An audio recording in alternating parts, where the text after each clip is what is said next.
Welcome back. Most people watch a speech by the Secretary of State and hear policy. They hear budgets, treaties, and troop counts.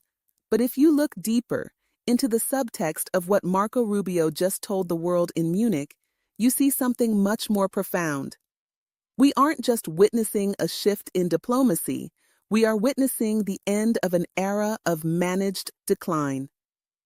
Today, we're going to talk about why the old guard is terrified of a West that finally remembers its own name. Of a historic alliance, an alliance that saved and changed the world. You know, when this conference began in 1963, it was in a nation, actually it was on a continent, that was divided against itself. The line between communism and freedom ran through the heart of Germany.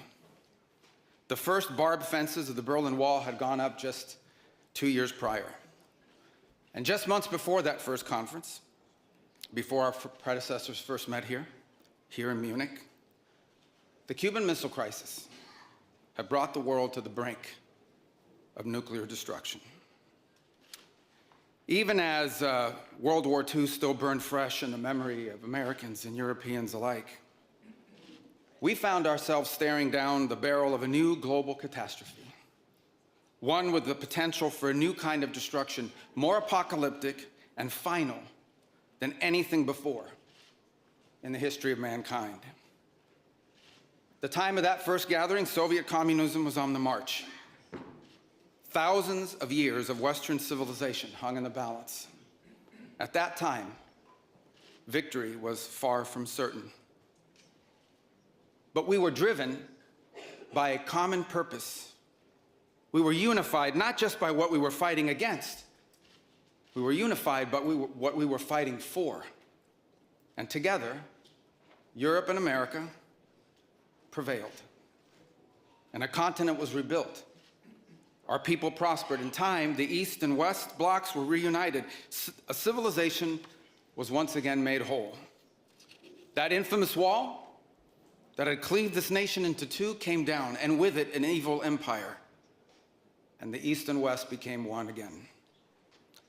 But the euphoria of this triumph led us to a dangerous delusion that we had entered, quote, the end of history, that every nation would now be a liberal democracy, that the ties formed by trade and by commerce alone would now replace nationhood, that the rules-based global order, an overused term, would now replace the national interest, and that we would now live in a world without borders where everyone became a citizen of the world. This was a foolish idea that ignored both human nature and it ignored the lessons of over 5,000 years of recorded human history. And it has cost us dearly. In this delusion, we embraced a dogmatic vision of free and unfettered trade, even as some nations protected their economies and subsidized their companies to systematically undercut ours, shuttering our plants, resulting in large parts of our societies being deindustrialized, shipping millions of working and middle-class jobs overseas, and handing control of our critical supply chains to both adversaries and rivals. We increasingly outsourced our sovereignty to international institutions while many nations invested in massive welfare states at the cost of maintaining the ability to defend themselves. This, even as other countries have invested in the most rapid military buildup in all of human history and have not hesitated to use hard power to pursue their own interests. To appease a climate cult, we have imposed energy policies on ourselves that are impoverishing our people, even as our competitors exploit oil and coal and natural gas and anything else, not just to power their economies, but to use as leverage against our own. And in a pursuit of a world without borders, we opened our doors to an unprecedented wave of mass migration that threatens the cohesion of our societies, the continuity of our culture, and the future of our people. We made these mistakes together. And now, together, we owe it to our people to face those facts and to move forward, to rebuild. Under President Trump, the United States of America will once again take on the task of renewal and restoration. driven by a vision of a future as proud, as sovereign, and as vital as our civilization's past. And while we are prepared, if necessary, to do this alone, it is our preference and it is our hope to do this together with you, our friends here in Europe. For the United States and Europe, we belong together. America was founded 250 years ago, but the roots began here on this continent long before. The men who settled and built the nation of my birth arrived on our shores carrying the memories and the traditions and the Christian faith of their ancestors as a sacred inheritance, an unbreakable link between the old world and the new. We are part of one civilization, Western civilization. We are bound to one another by the deepest bonds that nations could share, forged by centuries of shared history, Christian faith, culture, heritage, language, ancestry, and the sacrifices our forefathers made together for the common civilization to which we have fallen heir. And so this is why we Americans may sometimes come off as a little direct and urgent in our counsel. This is why President Trump demands seriousness and reciprocity from our friends here in Europe. The reason why, my friends, is because we care deeply. We care deeply about your future and ours. And if at times we disagree, our disagreements come from our profound sense of concern about a Europe with which we are connected, not just economically, not just militarily. We are connected spiritually, and we are connected culturally. We want Europe to be strong. We believe that Europe must survive. Because the two great wars of the last century serve for us as history's constant reminder that ultimately our destiny is and will always be intertwined with yours. Because we know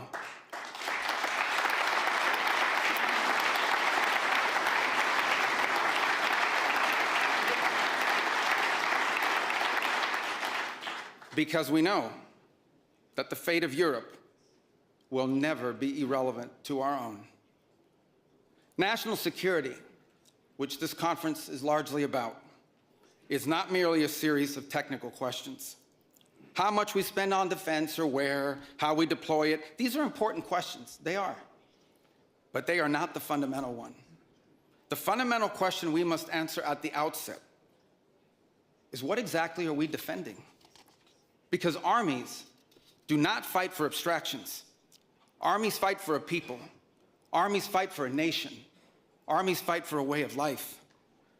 And that is what we are defending, a great civilization that has every reason to be proud of its history, confident of its future, and aims to always be the master of its own economic and political destiny. It was here, in Europe, where the ideas that planted the seeds of liberty that changed the world were born. It was here, in Europe, which gave the world the rule of law, the universities, and the scientific revolution. It was this continent that produced the genius of Mozart and Beethoven, of Dante and Shakespeare, of Michelangelo and Da Vinci, of the Beatles and the Rolling Stones. And this is the place where the vaulted ceilings of the Sistine Chapel and the towering spires of the great cathedral in Cologne, they testify not just to the greatness of our past or to a faith in God that inspired these marvels. They foreshadow the wonders that await us in our future. But only if we are unapologetic in our heritage and proud of this common inheritance can we together begin the work of envisioning and shaping our economic and our political future. Deindustrialization was not inevitable. It was a conscious policy choice, a decades-long economic undertaking that stripped our nations of their wealth, of their productive capacity, and of their independence. And the loss of our supply chain sovereignty was not a function of a prosperous and healthy system of global trade. It was foolish. It was a foolish but voluntary transformation of our economy that left us dependent on others for our needs and dangerously vulnerable to crisis. Mass migration isn't some fringe concern of little consequence. It was and continues to be a crisis which is transforming and destabilizing societies all across the West. Together, we can reindustrialize our economies and rebuild our capacity to defend our people. But the work of this new alliance should not be focused just on military cooperation and reclaiming the industries of the past. It should also be focused on together advancing our mutual interests in new frontiers, unshackling our ingenuity, our creativity, and the dynamic spirit to build a new Western century. Commercial space travel and cutting-edge artificial intelligence, industrial automation and flex manufacturing, creating a Western supply chain for critical minerals not vulnerable to extortion from other powers, and a unified effort to compete for market share in the economies of the global South. Together, we can not only take back control of our own industries and supply chains, we can prosper in the areas that will define the 21st century. But we must also gain control of our national borders. Controlling who and how many people enter our countries, this is not an expression of xenophobia, it is not hate. It is a fundamental act of national sovereignty. And the failure to do so is not just an abdication of one of our most basic duties owed to our people. It is an urgent threat to the fabric of our societies and the survival of our civilization itself.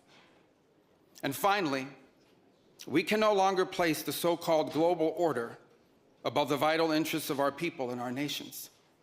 We do not need to abandon the system of international cooperation we authored, and we don't need to dismantle the global institutions of the old order that together we built. But these must be reformed. These must be rebuilt. For example, the United Nations still has tremendous potential to be a tool for good in the world. But we cannot ignore that today, on the most pressing matters before us, it has no answers and has played virtually no role. It could not solve the war in Gaza. Instead, it was American leadership that freed captives from barbarians and brought about a fragile truce. It has not solved the war in Ukraine. It took American leadership in partnership with many of the countries here today just to bring the two sides to the table in search of a still elusive peace.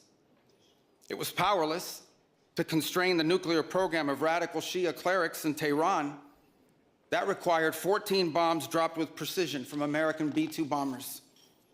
And it was unable to address the threat to our security from a narco-terrorist dictator in Venezuela. Instead, it took American special forces to bring this fugitive to justice. In a perfect world, all of these problems and more would be solved by diplomats and strongly worded resolutions. But we do not live in a perfect world, and we cannot continue to allow those who blatantly and openly threaten our citizens and endanger our global stability to shield themselves behind abstractions of international law which they themselves routinely violate. This is the path that President Trump and the United States has embarked upon. It is the path we ask you here in Europe to join us on. It is a path we have walked together before and hope to walk together again. For 5 centuries, before the end of the Second World War, the West had been expanding. Its missionaries, its pilgrims, its soldiers, its explorers pouring out from its shores to cross oceans, settle new continents, build vast empires extending out across the globe. But in 1945, for the first time since the age of Columbus, it was contracting. Europe was in ruins. Half of it lived behind an iron curtain, and the rest looked like it would soon follow. The great Western empires had entered into terminal decline, accelerated by godless communist revolutions and by anti-colonial uprisings that would transform the world and drape the red hammer and sickle across vast swaths of the map in the years to come. Against that backdrop, then as now, many came to believe that the West's age of dominance had come to an end, and that our future was destined to be a faint and feeble echo of our past. But together, our predecessors recognized that decline was a choice, and it was a choice they refused to make. This is what we did together once before. And this is what President Trump and the United States want to do again now, together.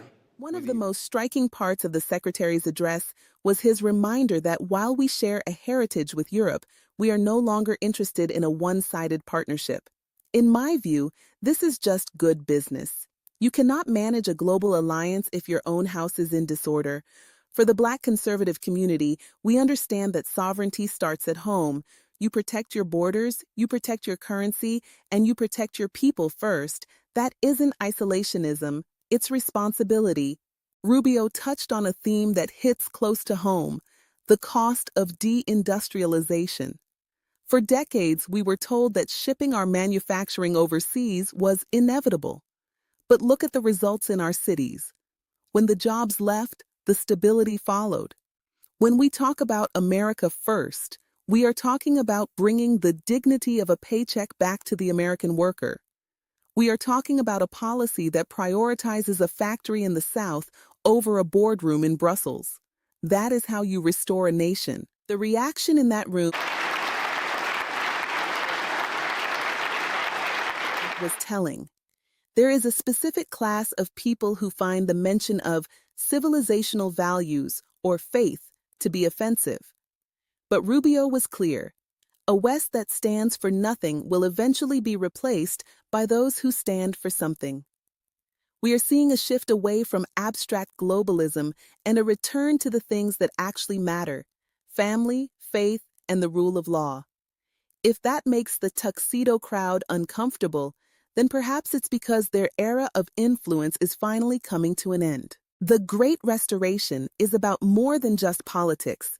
It's about a return to the foundational principles that made this country an exception to the rule. We don't need permission to be strong, and we don't need to fit into a globalist mold. Secretary Rubio laid out the vision. Now it's up to us to hold that line. I want to hear your thoughts. Is this the direction you've been waiting for? Leave a comment below. Until next time, stay grounded and stay focused.